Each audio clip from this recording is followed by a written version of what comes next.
5-6 सवाल है। पहला सवाल है कि मध्य प्रदेश में इसी तरह के तर्ज पर पेपर लीक आउट हुए थे, वहाँ की सरकार ने बात मानी। हम नीतीश जी से हाथ पैर पकड़ के जोड़ते हैं, ये सारे बच्चे आपके हैं और इस बच्चों की जिंदगी और भविष्य 4 लाख बच्चों की भविष्य बर्बाद हो जाएगी।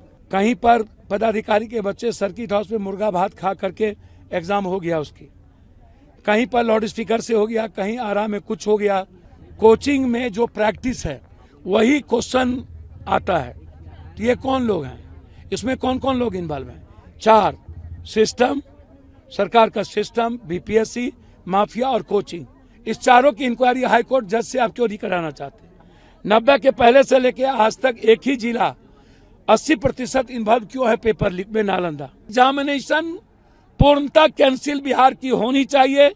बच्चों की भावनाओं का आदर हो, कोचिंग की इंक्वायरी हो। 5-6 सवाल है। पहला सवाल है कि मध्य प्रदेश में इसी तरह के तर्ज पर पेपर लीक आउट हुए थे, वहाँ की सरकार ने बात मानी। हम नीतीश जी से हाथ पैर पकड़ के जोड़ते हैं, ये सारे बच्चे आपके हैं और इस बच्चों की जिंदगी और भविष्य 4 लाख बच्चों की भविष्य बर्बाद हो जाएगी।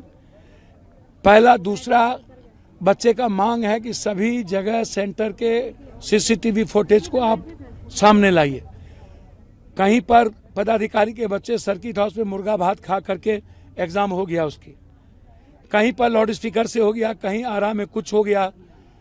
तो जब बच्चे का डिमांड है कि सीसीटीवी फुटेज लाइए और सभी एग्जाम कैंसिल करिए, एक तरफ आप कोचिंग में जो प्रैक्टिस है वही क्वेश्चन आता है। तो ये कौन लोग हैं, इसमें कौन कौन लोग इन्वॉल्व हैं? 4 सिस्टम, सरकार का सिस्टम, बीपीएससी, माफिया और कोचिंग। इस चारों की इंक्वायरी हाईकोर्ट जज से आप क्यों नहीं कराना चाहते? 90 के पहले से लेके आज तक एक ही जिला 80% इन्वॉल्व क्यों है पेपर लीक में? नालंदा। और क्यों इंक्वायरी नहीं होती, क्यों संपत्ति जांच नहीं होता है? और ये पेपर लीक आउट बंद होना कब बंद होगा? आम आदमी और मिडिल क्लास गरीब के बच्चे जो पढ़ते हैं उसकी जिंदगी कब सुरक्षित होगी?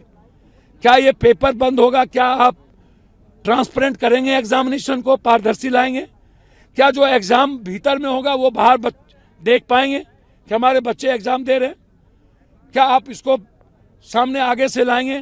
तो आप कोई हमेशा क्वेश्चन आउट होना। 12,000 आप कर रहे हैं, टेक्निकल कारण से मैं कर रहा हूं। जब आप बच्चे कह रहे हैं आपको टोटल एग्जामिनेशन कैंसिल करने के लिए, आपने एक ऐसा क्वेश्चन पेपर दिया, एक कुछ को अलग। नॉर्मलाइजेशन के मुद्दों में भी आप झूठ बोल दिए। एक पेपर अलग कर दिया, दूसरा पेपर फिर क्वेश्चन दूसरा दे दिया। तो आपने उसमें भी आपने बच्चों को ठग ली।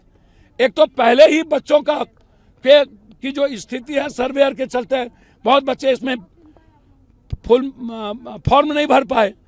तो बच्चों की जो जिंदगी यहाँ पर बिल्कुल भूख हड़ताल से मर रहे हैं, 2 बच्चे चले गए और सरकार चिंता में नहीं है।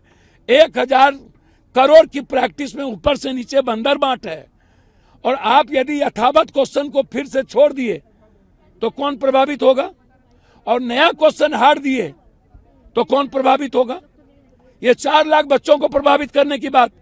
इसलिए एग्जामिनेशन पूर्णतः कैंसिल बिहार की होनी चाहिए।